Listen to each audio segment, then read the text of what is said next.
এখন আমি বানাবো সর্ষে বাটা দিয়ে ইলিশ।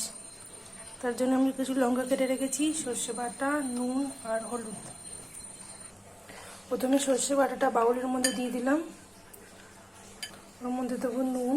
মাছে আমি নুন মাখিনি, তার জন্য এখানে একটু হালকা একটু বেশি 2 টেবিল চামচ নুন দিলাম। আর দেবো হলুদ, সাথে কিছু চেরা কাঁচা লঙ্কা।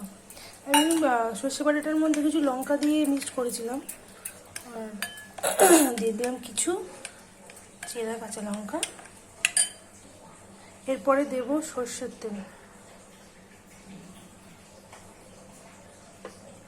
সর্ষের তেলটা দিয়ে ভালো করে ম্যারিনেট করে এটাকে, যেহেতু এখানে অনেকগুলো মাছ তাই তার একটুখানি আমি বাউলে জল নিয়ে নিলাম, নাহলে মাছগুলোর মধ্যে ডুববে না।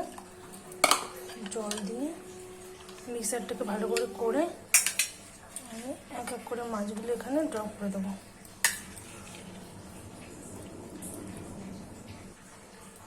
এখানে আমার মাছগুলো ড্রপ করা হয়ে গেছে। এবার আমি দেবো মাথাটাও দিয়ে দিলাম এর সাথে, কারণ মাথাটাও আরও পড়ে থাকবে। এমনিতে অনেকগুলো ইলিশ মাছ আছে, তাই অনেক মাথাও জমেও গেছে। আমি বললাম এই মাথাটাকে এর মধ্যে দিয়ে দিই, তাই মাথাটাকে ড্রপ করে দিলাম।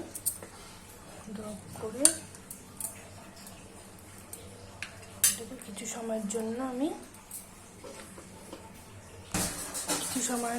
এটাকে আমি ঢেকে দিলাম। থাক ঘন্টাখানেক।